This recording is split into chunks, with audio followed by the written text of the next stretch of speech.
What's up, fight fans? Welcome to my channel. This is Johnny, and today we're going to be going over the statistics that nobody talks about when mentioning the upcoming fight between David Benavidez and Alexander Gvozdyk.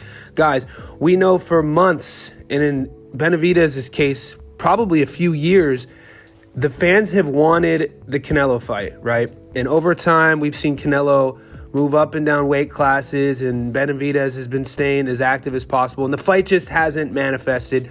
And as time progresses, we know Canelo has Munguia coming up in May, and Benavidez took to his social media a few weeks back and the podcast scene and was talking about, hey, he's done waiting for Canelo. He's forging his own path. And just recently, he clarified that moving up to light heavyweight and wanting to eventually take on the winner of the Artur Beterbiev versus Dimitri Bivol fight. But before that happens, he has to first take a fight at light heavyweight. We know he is the super middleweight interim champion, but moving up is a whole different animal. We know that the boys are bigger, they hit harder, and a shot that once dropped a guy in a lower weight class doesn't necessarily mean that same shot is going to work in the heavier weight classes. So in steps Alexander Gvozdyk. Now, we first started reporting this in our Boxing News Today group a couple weeks ago, but just yesterday, when you got Gervonta Davis tweeting it and then Benavidez on a podcast, the Fresh and Fit show,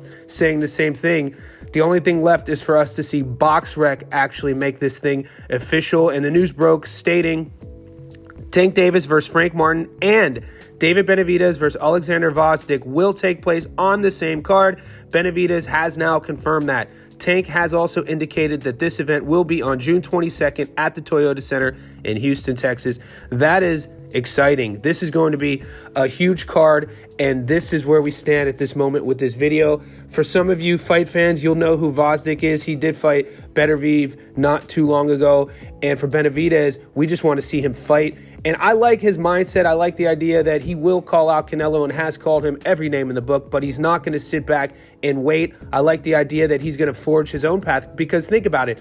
Let's say Benavidez moves up, is successful with Gvozdyk, gets his wish and gets the winner of Beterbiev and Bivol. Let's just say Bivol wins that. Benavidez takes on Bivol. Canelo just tweeted yesterday that he wants that Bivol rematch. So I see the sort of chess match that's going on. And this is the side of boxing. Once you start figuring out the ins and outs of the business side from the fighter perspective, that gets pretty interesting, because in this state, they do have their career trajectory in their own hands, meaning if they win, they move on. So continuing with this video, I want to talk a little bit about who David Benavidez is and who, more importantly, Alexander Gvozdyk is. He's the lesser known guy. We're going to go over their last 5 fights. We're going to talk about their opponents. We're going to add up their statistics of their opponents' win-loss record on the night that they fought each fighter, come up with our stat called strength of schedule, and compare the two at the very end. Stay tuned to the end of the video, because I want to get your word on what you guys think of the outcome.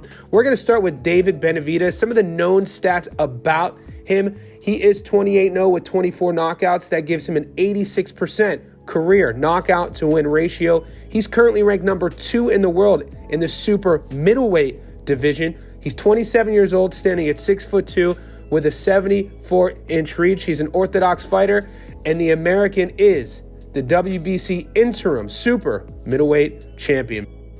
Now let's look at Benavidez's last 5 opponents. When he took on Demetrius Andrade, Andrade was 32-0, knockout in the 6th. Caleb Plant, 22-1, UD in the 12th. Lemieux, 43-4, knockout in the 3rd. Davis, 16-2, knockout in the 7th. Ellis, 18-1, knockout in the 11th. Grab our calculators. That gives us a number of 131-8, which gives David Benavidez's opponents a career 94% win-loss ratio over his last 5. He is 5-0 with 4 knockouts.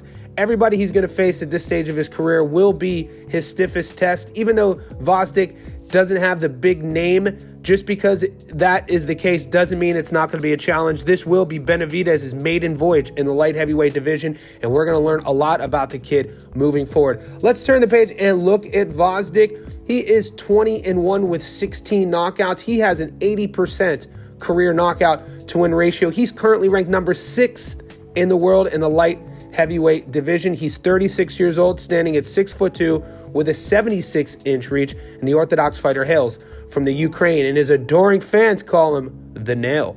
Now, his last 5 fights, he took on Rodriguez, 28-4, knockout in the second. Bolotniks, 19-6, knockout in the sixth.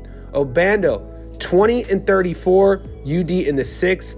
Benavidez, 14-0, knockout in the 10th, loss. And Gumbu, 38-8, knockout in the 5th.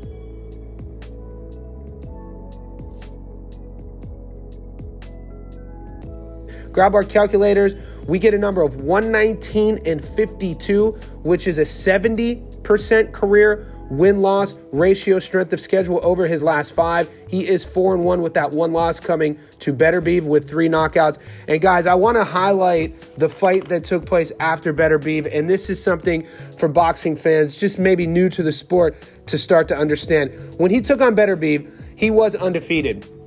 It was a brutal fight. It went late in the rounds. In typical Benavidez fashion, he got him out of there. We know Benavidez has a 100% knockout to win ratio. He is the only champion that could boast that stat. So when you have a fighter like Vosik, who was undefeated, who gets into this war and gets knocked out late, it's up to your handlers to make that next fight. So when he took on his next opponent, a journeyman named Obando, that's why Obando's record was 20-34. And you look at the psychology of a fighter, Vosik didn't get Obando out of there. So they had to see where his head was. They had to see if he still wanted to do it. He is in his mid-30s. He did win the Obando fight, but he didn't do it in spectacular fashion. But then his next 2, Bolotniks and Rodriguez, this really shows you the mindset and the heart of the guy.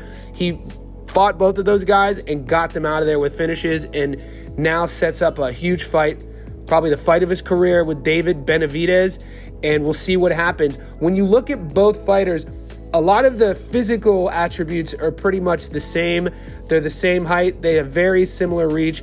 A couple things that stand out we have to mention is Benavidez is almost 10 years younger than Vosik, and we know boxing is a younger man's sport, but the thing that is in Vosik's side is the fact that he is a traditional light heavyweight throughout his career. He knows how to fight at that weight class.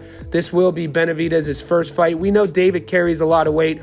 He cuts a hell of a lot of weight to make super middleweight, but a different fight and a different body type is a different animal altogether. Only time will tell, and this is the part of the video where you guys chime in. Let me hear who you think is going to win this fight. Do you like this matchup? Which side are you on? The Mexican monster, David Benavidez, or the Nail, Alexander Vosik? Let me know in the comment section below.